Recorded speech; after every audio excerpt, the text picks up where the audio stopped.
Hello दोस्तों, मैं रवीश कुमार स्वागत करता हूं आप सभी का अपने चैनल रवीश मैथमेटिक्स क्लासेस में। तो आज के इंटरेस्टिंग फैक्ट्स में हम जानने की कोशिश करेंगे कि किसी भी नंबर को अगर मैं जीरो से डिवाइड करूं तो इनफाइनाइट क्यों आएगा। क्योंकि ये तो सभी जानते हैं कि ये इनफाइनाइट आएगा, लेकिन आखिर ऐसा क्यों होगा। तो चलिए सीखते हैं कि Y X by zero is equals to infinite. तो उससे पहले सबसे बेसिक्स की बात करते हैं कि व्हाट इज मल्टीप्लिकेशन। आखिर गुना क्या है? गुना क्या है? तो गुना रिपीटेड एडिशन ही तो है।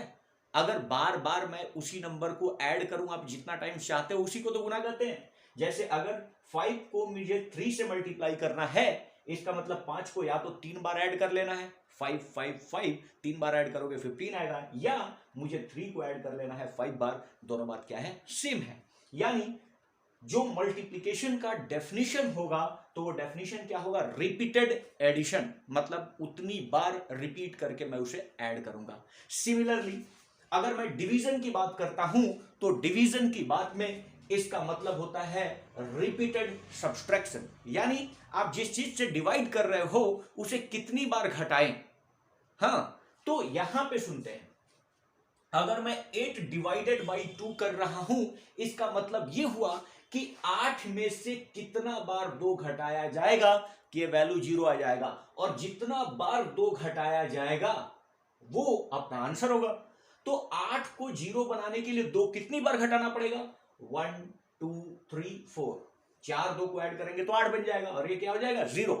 तो ये अपना आंसर हो जाएगा। जितनी बार मुझे घटाने की जरूरत होगी उतना ही अपना आंसर होगा। तो 8 को अगर मैं 2 से डिवाइड करता हूं तो 2 को 4 बार घटाने की जरूरत है, यानी आंसर होगा 4। अगर मैं 15 को 3 से डिवाइड करता हूं, इसका मतलब यह हुआ कि 3 को कितनी बार 15 में से घटाया जाए कि 0 बन जाए, और जितनी बार घटाया जाएगा वो अपना आंसर होगा। तो 15 में से 3 को घटाया गया कितनी बार? 1 बार, 2 बार, 3 बार, 4 बार, 5 बार, मतलब 3 5 जा क्या 15। मतलब कि 3 का पढ़ा अगर 5 बार पढ़ रहे हो, इसका मतलब 15 में से अगर 3 को 5 बार घटाया जाएगा तो ये 0 बन जाएगा। तो डिवीजन का आंसर क्या होगा? 5। डिवीजन का आंसर क्या होगा? 5। तो अगर मैं ये पूछूं कि 1 डिवाइडेड बाई 0, यानी 1 में से कितनी बार 0 घटाया जाए कि इसका वैल्यू 0 आ जाए, और जितनी बार घटाया जाएगा वही अपना आंसर होगा।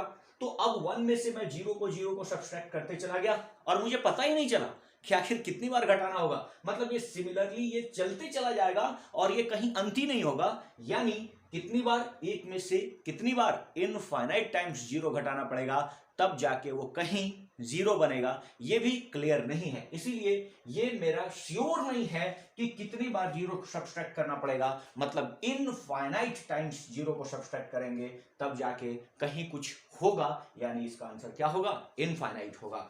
इसीलिए अगर मैं बोलूं कि 5 डिवाइडेड बाई 0, तो इसका मतलब ये होगा, इसका आंसर ये होगा कि 5 से कितनी बार 0 को घटाया जाए, कितनी बार, हाँ, जिससे ये वैल्यू क्या हो जाए? 0 हो जाए। तो हमारा आंसर यहां पे क्या आएगा? ये काउंट नहीं कर पाएंगे, मतलब इनफाइनाइट टाइम्स। इसीलिए दोस्तों किसी भी नंबर को अगर मैं 0 से डिवाइड करता हूं तो उसका आंसर इनफाइनाइट आता है। क्योंकि किसी भी नंबर में से 0 को अगर घटाते ही रह जाएंगे तो चाहे जितनी बार भी घटा ले वो कभी भी 0 नहीं होगा। यानी अगर डिवीजन का डेफिनेशन क्लियर हो कि रिपीटेड सब्सट्रैक्शन को डिवीजन कहा जाता है, तो ये आंसर और ये प्रूफ आपको क्लियर होगा। अगर हमारा ये वीडियो आपको अच्छा लगा तो आप इस चैनल को लाइक, सब्सक्राइब और दोस्तों में शेयर जरूर करें। इससे हमारा हौसला बढ़ता है और हम आगे ऐसे ही वीडियो आपके लिए बनाते रहेंगे। तो चलिए मिलते हैं नेक्स्ट इंटरेस्टिंग फैक्ट के वीडियो में। Till then bye.